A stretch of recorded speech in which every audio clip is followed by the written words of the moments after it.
Willkommen bei uns im Software Corner. Ich habe heute Herrn Thomas Rumpel bei mir. Herr Rumpel, Sie haben sich auch unter anderem für unser F4 Solutions interessiert. Warum ist das notwendig?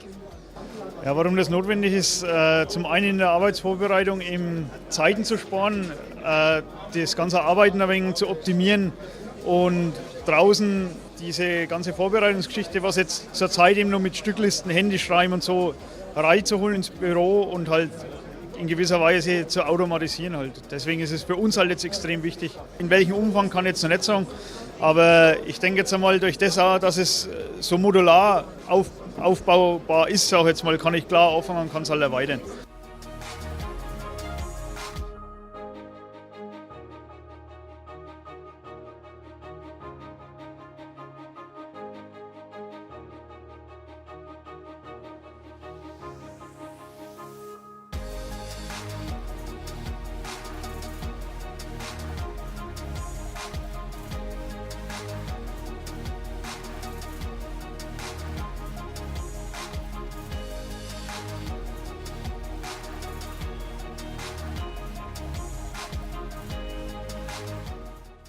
Ich habe hier neben mir jetzt den Herrn Michael Walk, der mit einigen Format 4 CNC und auch Standardmaschinen arbeitet, und er kann uns zu dieser Softwarelösung auch einiges erklären. Herr Michael Walk, welche Erfahrungen haben Sie da gemacht?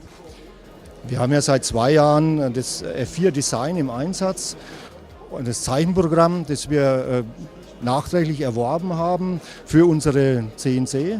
Wir haben eine Nesting-Maschine, und da war es für uns ganz wichtig, dass die Programme, die man in den Zeichenprogrammen erstellt, dass die auch CNC-fähig sind. Und da haben wir ganz gute Erfahrungen gemacht. Jetzt habe ich heute mit erfahren, dass das dann auch darüber hinaus weitergeht, dass ich auch vom Büro aus Teile mitentwickeln kann sie mit dem Zeichenprogramm zusammen vernetzen, was auch ganz wichtig ist, dass ich auch in der Werkstatt nochmal auf die Programme zugreifen kann, weil man ja nicht alles immer als PDF-Ausdruck erstellen kann. Es gibt nur Papierkram, so gehe ich an meinen Laptop hin und zoome mir diese Sachen raus, die ich direkt brauche, und nur das Nötigste kann ich mir dann herholen. Also ohne diese Vernetzung könnte man so heute gar nicht mehr arbeiten. Wir sind ein kleiner Betrieb, wir haben nur 4 Mitarbeiter, und da werden die Programme erstellt, die dann der Maschinenbediener direkt darauf zugreifen kann. Wenn das nicht funktioniert, dann könnte man mit einer CNC-Technik so nicht arbeiten. Und der Weg geht sicherlich noch weiter, dass alles noch besser vorgegeben wird mit Barcode-Scanner, was ich heute auch wieder gesehen habe, was ich total begrüße.